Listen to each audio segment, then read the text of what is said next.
I worked the night shift at a supermarket. After 11 p.m., the doors don't open. Not even for the police. It all started with a night shift I wasn't supposed to work. I filled in for a sick coworker. The supermarket was just a regular building on the outskirts of a small town. But something changed after dark. At 10:59 p.m., the automatic front doors locked with a loud click. I assumed it was just a timer. Nothing strange. At 11:01, the lights in the dairy section went out. When I approached, the entire aisle was gone. Not just dark, absent. Like reality itself had been deleted from that part of the store. I called the security guard. His name was Kyle. We went to check it out with flashlights. But when I shined my light into the darkness, it didn't go through. It was like trying to shine into a void. "Shit," Kyle whispered. "Not again." "Not again?" I asked. "You've seen this before?" He didn't answer, just muttered. "If you hear knocking from outside, don't open. Not even if it's the police." I thought he was joking, until midnight. All the lights went out. Then a child's voice came through the intercom. "Do you see me? I'm already here." And then I saw him. A boy, maybe 7 years old, stood between the chips and water aisle. But his face, it was blurred like someone had smeared it with digital noise. No eyes, no mouth, no nose. Just a smudged patch of skin. I screamed and ran toward the storage room, but the door didn't open. The handle had turned into bone, human bone, growing from the wall. I ran to the front. Police were outside. I saw their lights, heard them on the radio, shining their flashlights, but they couldn't come in. Their faces shimmered like reflections on water. One of them banged on the glass and shouted something I couldn't hear.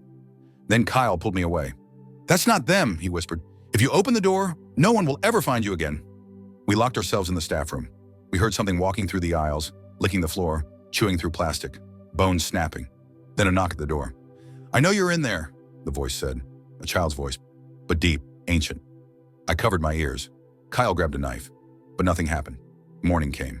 The doors were unlocked again. Police, gone. Everyone, gone. Just Kyle and me, in the empty store.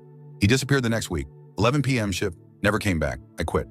But every night, at exactly 11 p.m., my phone rings, and a child's voice asks, "Why did you leave me?" I tried to tell myself it was all in my head. Maybe I was exhausted. Maybe I'd been drugged. But the calls kept coming, even after I changed my number, phone, SIM card. The caller ID always said the same thing. Supermarket. Sometimes it was breathing, sometimes little footsteps. One night, I picked up, "We're not done." Doors in my apartment creaked open at night. Lights would flicker on at 11 p.m. My clock stopped. I started taking pills to sleep. But the dreams only got worse. I saw myself walking through that same store. Multiple versions of me. One, dead. One, screaming, tearing his own skin off. One, just staring at a mirror that shouldn't exist. And always, the boy without a face. I had to go back. I knew it was suicide, but I needed answers. Why me? What was this? Where did Kyle go? The store was closed down. For good. The sign was gone. Windows boarded up. But the doors, they were slightly open. Inside, the air reeked of plastic and rot. I made my way to the dairy section and saw myself. I stood face to face with me.